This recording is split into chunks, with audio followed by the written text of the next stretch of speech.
Today, we're going to lunch with Wendi Adelson, and make sure you watch to the end because I got something brand new for you.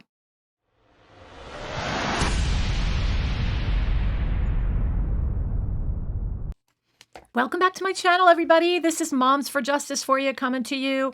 My name is Carolyn. I've got a brand new video for you today. Now, before we start, let me just say that I've got a video I'm working on that is taking me quite a long time, and it's going to be on Wendi and all her friends. Some of them are mutual friends with Dan Markel, Jeff Lacasse, but they were at least at one time or still a good friend of Wendi, and the list is long. So while I'm making this video, I came upon a segment on the two women that Wendi went to lunch with, and I decided that, honestly, this deserves its own video. So I'm giving you guys this one first, and then I will do a longer video that'll be on all her friends. Along with that, I figured let's walk through Wendi's day on July 18th, 2014, the day her ex-husband, Dan Markel, was murdered. And let's walk it as if she did. I've got a complete timeline for you, and we're going to get all the way up to her lunch date at Mosaic, and it's going to be a lot of fun. So with this case, I was thinking today, there is so much symbolism in this case, like little tricky symbols or hints. It's almost like riddles, right? So you've got a celebration dinner, you've got paella, you've got a TV, you've got an owl, right? So these are things I'm thinking about, and it's like, it's interesting because Wendi kind of has this twisted sense of humor. So it doesn't surprise me that there's like these little innuendos and possibly hints or riddles to what's going on here in this case, delivered by hers truly. I just, again, I want to stress to y'all that my channel is a lot of opinion and speculation. Okay, I go by the information I find, but I'm going to give you what I think could be going on, but it doesn't mean it is. It's for pure commentary, entertainment. So I just want to be clear about that. So she wakes up on that morning fully expecting a repairman to come to her house to fix a broken TV. Yeah, the famous broken TV. A broken TV that she insisted she does not need to replace. A broken TV that she insists needs to stay broken, and not only stay broken, but it must be watched despite the horrible crack and like zigzaggy lines that are in there that are preventing her children from being able to watch a show or a movie without whining, "Hey, mommy, this stinks. We can't see the movie." To the point that even though there is like a perfectly good working TV in the other room, as per Jeff Lacasse, she made sure nobody went in there to watch that one. So the broken TV. So let me introduce to you Janine Silberman and Ritu Gai. Okay? Janine Silberman and Ritu Gai. These are the two women that went to lunch with Wendi. Okay? This was a last minute lunch, everybody. This isn't something that was planned in advance. Another thing I want to point out, and in the bottom left corner, is the location and the actual site of the restaurant. It's no longer there anymore, so you can't go there and eat, okay? But it is a nice place, and I'm going to show you the menu. I'm going to show you a few pictures, and we'll get to that. But I just wanted to introduce to you these two women because these are two important people. Now, the one on the right, Ritu Gai, she is a child and adolescent psychiatrist. Okay. And then Janine Silberman is a hematology oncology doctor and a psychiatrist as well. So they're both doctors. So I just want to point that out there. Ritu Gai is no longer in Tallahassee. She's in the Texas area. Another thing I want to point out to you is that when I do the video of all her friends, you will be amazed by how many of them are no longer in Tallahassee. Okay. They left the state of Florida. Okay. But Janine Silberman is one of the only ones that still resides in Tallahassee, according to public record and her practice. Okay. So I wanted to point that out. Okay. So I got my glasses on here, and I made this timeline based on documents from the Leon County Police also from court records. So I have them all here. And I think this will be the first time this has been done anywhere, because I had some of the times and then I found some other ones and I had to like weave them in order. So here we go. Okay, so at 8 o'clock, there's a calendar entry in Wendi Adelson's phone that says fix TV. Just so you know, it was deleted before she spoke to the police, okay? Before the police took her phone. That's important to know. She deletes that. Why? We'll talk about that after. 8:09 a.m., Wendi and Donna exchange texts on their way to fix TV. At 8:20 a.m., Wendi texts Charlie, "This is so sweet." Now, I want to say something about that. She hadn't talked to Charlie yet. Charlie and her had never talked that morning yet. That 18-minute call that they're going to have in a little bit, you would think that it would make more sense that they would talk for 18 minutes, and then maybe because of something that was said on that 18-minute call, then that could warrant a text that says, "This is so sweet." But that's not the case here. Like, literally, she didn't even talk to Charlie at all yet. And out of nowhere, she texts, "This is so sweet," which tells me plans of some sort or something big made her send that text, and it was already known to both of them. Now, at 9:04 a.m., voicemail from Dan asking to keep the kids longer and take them swimming, okay? And don't forget, she testified that she had not listened to that voicemail, okay? We later find out that that is a lie, okay? Then at 9:12 a.m., Charlie calls Wendi, okay? Doesn't get through. 9:12 a.m., there's a text. Wendi texts Dan saying no go to the swimming idea. And an argument kind of starts up, you know?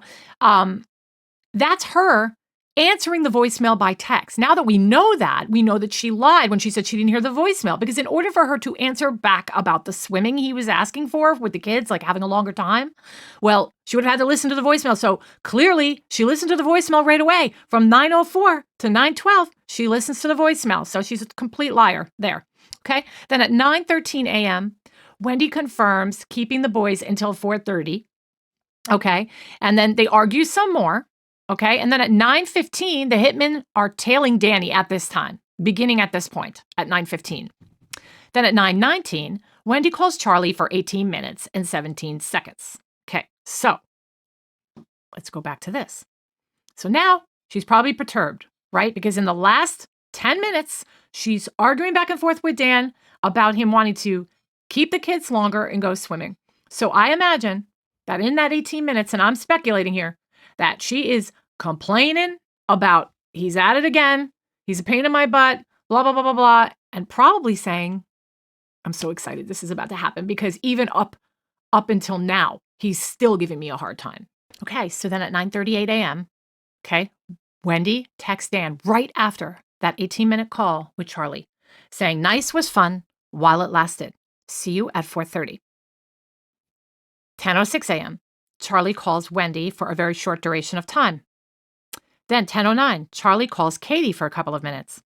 Then at 10:55 to 11 a.m., somewhere in that 5-minute bracket, Dan is shot in his driveway as he was pulling into his garage. At 11:42 a.m., Wendi calls Dan Markel, and it's not answered. So I imagine that she wanted that call to show up on his phone, that she was trying to reach him because, guys, he was just shot. She's making sure that she's pretending she has no idea about it. And one of the classic ways that somebody does that is to get a call on record to make sure that it looks like I'm innocent. I'm just trying to call him at this time and I have no idea, about what's going on. Then at 11:43, Wendi texts Janine Silberman to set up lunch. It is believed that there are 6 texts. Well, there are 6 texts. There's no doubt about that. There's about 6 texts exchanged between Wendi and Janine over the next 3 minutes. And this is what is believed to be setting up the last-minute lunch. At 12:18 p.m., there are 2 incoming calls to Sigfredo, but his phone is off. At 12:27 p.m., Wendi calls someone named Joe Davis. I'll explain who he is in the other video. 12:29 p.m., Wendi calls Laura Bunkowski for 40 seconds. Okay, that is another friend of hers, and we will talk about her in my next video. Sigfredo's phone is now powering back on at that exact time, 12:29.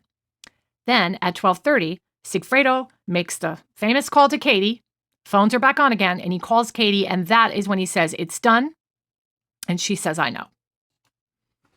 At 12:31 p.m., Wendi leaves her home, locks up, does whatever it is she does when she leaves, gets in her car, starts up her car, calls Jeff Skopek, a friend of hers with a Boston telephone number, but is currently in England. And she gets on the phone with him for her entire drive to the crime scene and to ABC Liquors. She's on the phone with him for 16 minutes and 21 seconds. At the same time, while she's on the phone with him, Ritu Guy, her other lunch date friend, is trying to reach her and obviously is not getting through. She's trying to call her and she's trying to text her. What we're going to do is, because the crime scene drive-through video that I made quite a ways back, a lot of people still haven't seen it. If you have seen it, bear with me. I'm only going to play the one portion so it could feel like we're making the drive together, okay? So let's go. Top right corner is Wendi's house. Aqua Ridge Way is where she lived. Where she needed to go is the red line, okay? Just up and west, 4 miles. So that's just a couple minutes. The Mosaic restaurant is right there on the left-hand side where the yellow flag is. It would have taken her 4 or 5 minutes. Look at around that area. I pointed out Publix Liquors and Market Square Liquors are right there around Mosaic. She could have simply picked up the bottle of bourbon and then met her friends at Mosaic. But instead, the purple line, starting back at Aqua Ridge Way, she goes south, okay, which is 9 miles down Centerville Road. She goes all the way down, and it's a right-hand turn onto Truscott. Let's stop right there, because she says, when she's on the stand, that she couldn't turn onto Truscott because the crime scene tape and police officers were right there where that X is, and that is simply not true. She made a right-hand turn, and from the X over to where the red flag is, which is Dan's house, is 1 mile. I looked it up. I checked it on maps. I have the video. I'm going to show you the video right now. Here we go. We are going down Centerville Road right now. And right here, boom. That is Truscott Drive on the right-hand side. Right there is where she says the crime scene tape and police officers were, okay? And she couldn't turn on to Truscott because of that. So we're going to start counting the speed bumps to Dan's house. You ready? You're going to make a right-hand turn. Now we're on Truscott. Continuing along on Truscott. We have to go 5 speed bumps. Boom. Number 1, speed bump.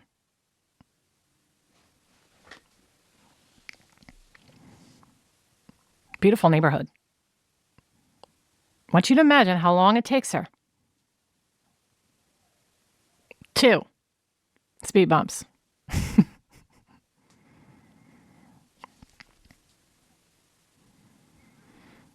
By the way, thank you, Illegal Focus, for the amazing footage. They took the drive. 3 speed bumps.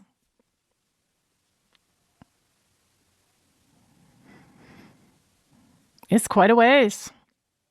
Don't forget, she said the crime scene tape was way back there when she had to make that turn. 4 speed bumps.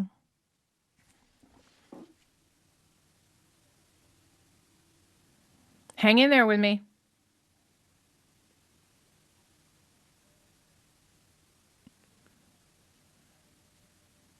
Yep.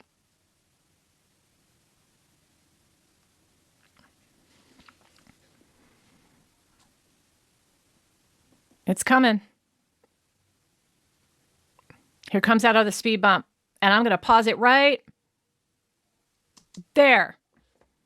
This is where the crime scene tape was at.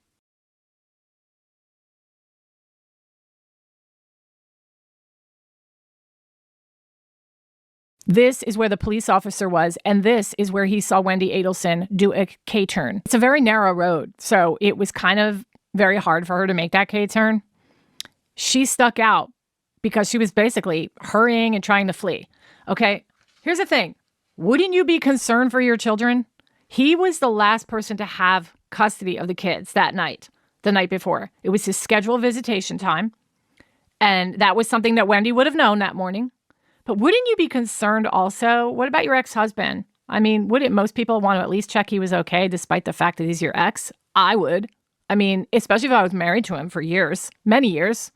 I think she was married to him for like 10 years. Why wouldn't you want to be like, hey, yeah, we have our issues. We have our problems. But, you're the father of my children. I slept next to you for 10 years. How about hanging your head out the window and saying, hey, is everything okay here? Yeah. Okay, guys. So for that entire drive, she's on the phone with Jeff Skopek. Okay? That entire ride. And even when she drove away, she was still on the phone with him. So my question for Jeff would be, do you recall that day? Do you recall being on the phone with her for those 16 minutes? And then while you were on the phone with her, was there anything unusual that happened? Did she say, oh, hold on a second. I'm going down my old street and there's all this yellow tape up and there's police everywhere. Hold on a second. Something's going on here. Let's say it's what she said it was, right? Which is crap. That, trees fall all the time. Electrical storms happen all the time in Tallahassee. Well, even if that was the case, I would have said on the phone, oh, I think a tree fell down. Jeff should have heard that. Jeff should have heard, hey, I think a tree fell down. There's all this tape and police here. If she said nothing and Jeff is called as a witness, if she should ever get indicted, I would want to know if he noticed anything. And can you imagine if his testimony would be, no, we talked the whole way through. She didn't say anything to me at all. So she continues on the call and turns around at the tape, drives to ABC Liquors and hangs up with Jeff at about 12:46 so that she could get off the phone, go inside, pick out her bullet bourbon, pay for it. Meanwhile, at 12:54 p.m., when she's back in the car, she says that she thinks she stopped for gas, maybe. Ritu guy is trying to reach her again with no answer. And then at 12:58 p.m., Wendi gets back on the phone with Jeff Skopek. At this point, at 12:58 p.m., when you have a 1 o'clock lunch date planned, and you can see missed calls from your friend wondering where you are, and you don't answer it, but yet you have no explanation to why you're able to get back on the phone with Jeff, tells me she was delaying getting there for whatever reason. She arrives at Mosaic Restaurant. So, the interesting thing about this is that when she gets there, there is no mention to either one of these women about her little rendezvous to Trescott Drive. She never told them that crime scene tape was up, yellow tape, police. Hey, I'm running late, because she was late. I'm running late, but I had to pick up a bottle of bullet bourbon. And maybe she said she had to get gas. But the police report states that she never told these women anything about coming up to that tape and seeing police and having to turn around. I thought that was really interesting, right? So, another thing I want to point out. Okay, so I went into the archives because this restaurant is not there. In fact, it closed a long time ago, like back in 2016, 2017, I believe. I went back and I found the original website for Mosaic because I wanted to see what kind of restaurant this was. So here it is. This is not some schlep of a restaurant. This isn't something that's like McDonald's or like a Jason's Deli or I don't know, like a diner even. Guys, the menu, this is the menu for that restaurant. It's not exactly cheap. They have shellfish, scallops, steak. This is the lunch menu we're looking at. They had a dinner menu and a lunch menu, and this is the lunch one. Back in 2014, let's see. Salmon plate, $13. This is a ladies' luncheon. What I want to point out about this is she showed up looking like she was like in the process of moving boxes or something. This is what she was wearing. Now, she makes a point of saying that she was doing laundry all morning during all those calls, and she didn't have time to shower, and you pick up the phone and text your friends and make a last-minute lunch date, knowing that you're going to go there looking like that, and you're all disheveled, you're running late, you're doing laundry, you had a TV repair appointment, you're on the phone with a zillion people going back and forth, and you go out of the house like that. Why? These are women that are professionals. They're doctors, upper crust people. I don't think Wendi Adelson went to lunch with women, lunch dates, looking like that on a regular basis. I don't. I find it really, really hard to believe. I think she did it on purpose, is what I think. I think she wants to look this way because I think she knows that she is going to be hit with this crazy tragedy that she has to fake her way through and look sad and look disheveled. Again, just my opinion, and the owl. She's got an owl on her shirt. Now, there's a lot of speculation about that all over the internet. What we've heard and what is alleged is that Louis Rivera was in Tallahassee and saw an owl and took a picture and put it up on his Instagram. And apparently Katie said, take that down. And then she goes and wears an owl t-shirt. It just, I could see it being something like a twisted message because she's just, the latex husband thing she talked about.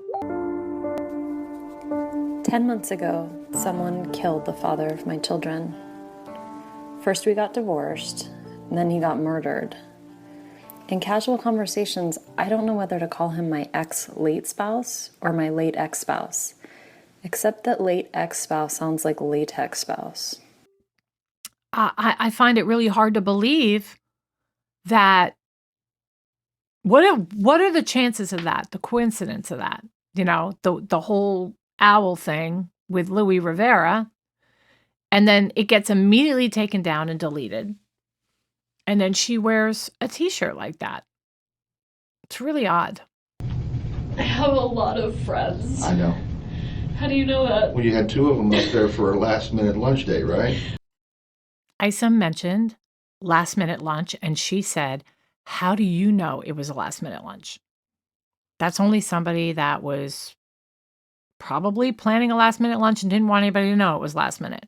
Last minute? Well, I mean, you went up there, you're sitting with them, you have friends. I do. What I meant by it is that Danny didn't treat me very well, and I'm so scared that maybe someone did this. He wasn't asking you about Danny not treating you well. He was talking to you about your friends and your lunch. And she just starts right in about how he's not treating her well. So after her delicious lunch, the police show up. The police show up and they ask her to get up from the table and move over to the side. And they said something has happened. They gave no indication of what it was at that point. You're going to need to come with us. All they said was, is your children are okay? So she gets in the police car with them and she gets to her interview. And we all know about the interview. She sits down and within 5 minutes, she just starts, hyperventilating because that is when he says to her, Danny has been shot. We have since learned in the Donna Adelson trial that she said she heard that he was shot while she was in the police car going over to the interview. So she should not have been surprised in that interview that we all saw, where she's sitting there anticipating these words out of him. Within minutes of sitting down, she is anticipating with dry eyes to find out what's going on. And he tells her then, in the interview is when he really told her, he's been shot and he's probably not going to make it, right? Now, I'm going to read to you a portion of Detective Isom's police report. Okay, I have it here, and it is really interesting, and I'm going to show you why. So, at one point, he writes in his report, after returning to the station, I was tasked with locating Janine Silberman. By this point in the investigation, Wendi Adelson had been located having lunch and was brought to the station for questioning. Silberman was one of the 2 women that were with Wendi during this lunch and were present when the investigators contacted her. Later on, Silberman had called, meaning Wendi, and left a voicemail on Adelson's phone stating, quote, that she knew who was behind this and that the thought of it turned her stomach. Take a listen to this. Here.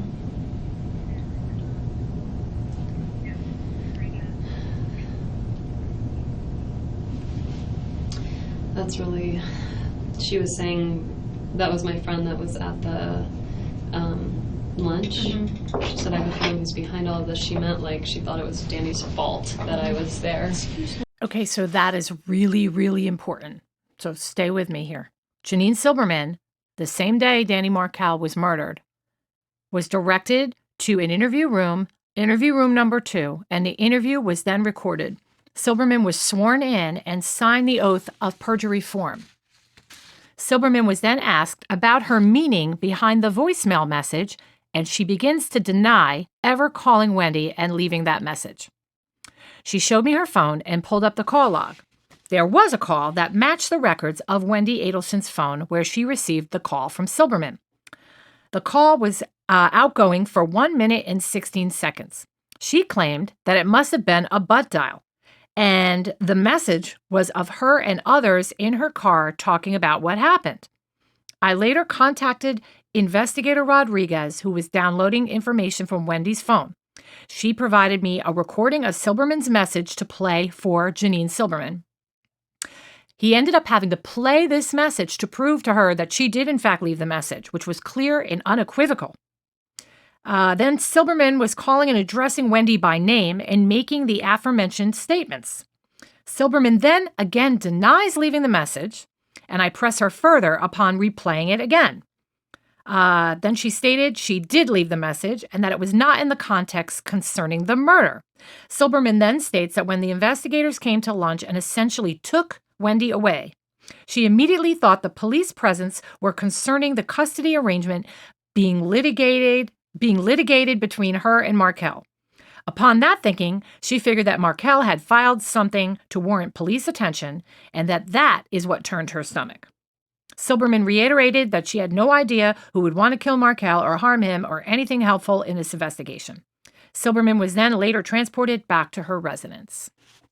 Okay, so it's weird. And it is a weird thing that is common that we're seeing amongst all her friends. All her friends have been pretty much tight-lipped, okay? And that is what I believe to be because of the incessant grooming and buildup from Wendi about how terrible her marriage was and what a terrible person Dan Markel was. That is all I'm getting from this, because the one person who has come forward is Sarah Youssef and has since started to leak out the reality of the situation. And Janine Silberman, I can only assume, was under the same spell of all the rest of her girlfriends, Tova Walsh, Sarah Youssef, maybe Ritu Guy. I don't know much about Ritu, but Janine Silberman was so amped up about what could have caused Wendi to be led away in a police car that what is it that made her not want to be honest with Detective Isom when he asked her about the phone call? I mean, we all saw the video just now. Wendi is listening to that message. It's a clear voicemail where she's talking to her, and even Wendi is reiterating what she's saying. You can't confuse that with a butt dial. You just can't. So I find Janine Silberman extremely interesting. And we don't know at all about what her status is today. I know she was interviewed by the police. I don't know if Georgia Kappelman and the prosecution has spoken to her. I would think that they did. and whether it's useful information or only information that can be used if Wendi should get tried, we have yet to learn, right? But one of the things I'll be talking about in my next video about her tribe that she's got around her is that they have all been brainwashed. That's what I'm seeing. And only one woman has come out and started to feel the empathy because of Ruth and Phil Markel's impact statements back in an earlier trial. Sarah Youssef was obviously having trouble sleeping at night and came forward with the reality of the situation, that Wendi was manipulative, was playing with a lot of men's brains, their heads, playing one man against the other, and found an insincerity about Wendi. Where is Janine Silberman now? And what do you know that you can help in getting justice for Dan Markel? So when you look at all this information and you look at all the calls that were made, there are like a ton of people at play here on a day that something like this is happening. It's just the coincidence is too great, right? The chances of this happening all on that one day and her driving to the crime scene on top of that, there is a theory out there, and it's just a theory, that possibly what was her motive to drive down Trescott? Well, was it to notify somebody? I don't know.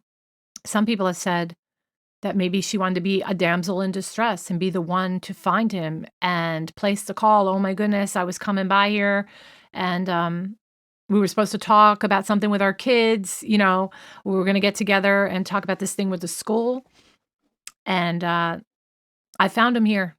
I found him, sitting in his car, shot and crying and damsel in distress. It's a theory. I've even heard people say, like, go inside the house and maybe plant just DNA somewhere. I mean, it's a stretch. It's a lot, but, all of us are talking and trying to figure out why in the heck she would go there. Because if it was me and I was like this wicked witch like she is, and I was involved in this, I would stay far and clear away from that house. So I don't get it. I'm sure Charlie and Donna, now that we know that they're responsible, by a jury of 12 people, would never have been okay. That wouldn't have been their plan. And even on the calls, Charlie's like, I can't believe she would be that stupid to go to the crime scene, right? So it's a big mystery. Hopefully, someday we will know the truth. It's doubtful. Maybe she will realize that, after her brother and her mother, that she probably stands no chance and maybe would take a deal. And with that deal would be lesser time and her divulging all the info that we don't have the missing pieces for. So I would love to see what her call log and calendar looks like on days before the 18th of July.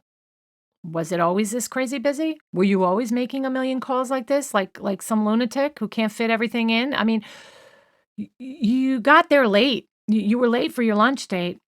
You're disheveled, unshowered, but still had time to call Jeff Skopek? I don't know. When I'm on the phone, I need like time. Even when I'm driving, I'm like on the phone and I'm chill. I'm not rushing to get somewhere. I'd be like, I got to get to lunch. I'll call you after. That's where I'd be. What do you guys think? What did you think of this video? What do you think about Janine Silberman and the butt dial? And I don't know. I would love to hear what you got to say. Make sure you guys are commenting below. Make sure you like this video, subscribe, like, share, and I will see you next time.